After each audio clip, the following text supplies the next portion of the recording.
ગામડામાં કોઈ દીકરી નથી દેતું એવી વાતો થાય. તમે વિચાર તો કરો. ગામડું ગાય ગામડું ને ખેતી સમાજનો પ્રાણ છે અને એમાં આપણે દીકરી નહીં દે અને દીકરીઓના હક પણ ગામડા ને ગાયવાળા નહીં કરી તો આપણે શું કરીશી? દુનિયા ગમે એટલી ડિજિટલ થઈ જાય, 50 કરોડનું કોમ્પ્યુટર લઈ લીજો પણ એમાં ઘી દૂધ ને દહીં સાઈસ નહીં બને. 50 કરોડનું કોમ્પ્યુટર લઈ લીજો તો એમાં ખાવાનું ઘઉંનો દાણો કે શાકભાજી કે રીંગણા નહીં બને. એ તો ગામડામાં ખેડૂતની વાડીમાં જ થવાના છે. જ્યાં સુધી હું તમે ખેડૂતની કિંમત નહીં કરી, જ્યાં સુધી હું તમે ગાય ગામડું ને ખેતીની કિંમત નહીં કરી, જ્યાં સુધી હું તમે ગાય ગોપાલકની કિંમત નહીં કરી, જ્યાં સુધી હું તમે ખેડૂતની કિંમત નહીં કરી, ત્યાં સુધી આપણે ઊંધા માર્ગે છે. ગમે એટલી પ્રગતિ તમને લાગતી હોય પણ પ્રગતિ નથી, વિનાશ છે. માટે આપને હું વાત કરું છું કે શરૂઆત મારાથી કરીએ, આપણે શરૂઆત આપણાથી કરીએ.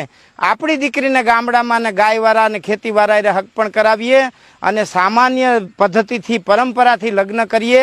આ આપણે શરૂઆત કરવી પડશે. બાકી ગામડામાં કોઈ દીકરી નથી દેતું આવી વાતું છે. ગામડા ખેતી કરતો હોય એની કોઈ કિંમત નથી.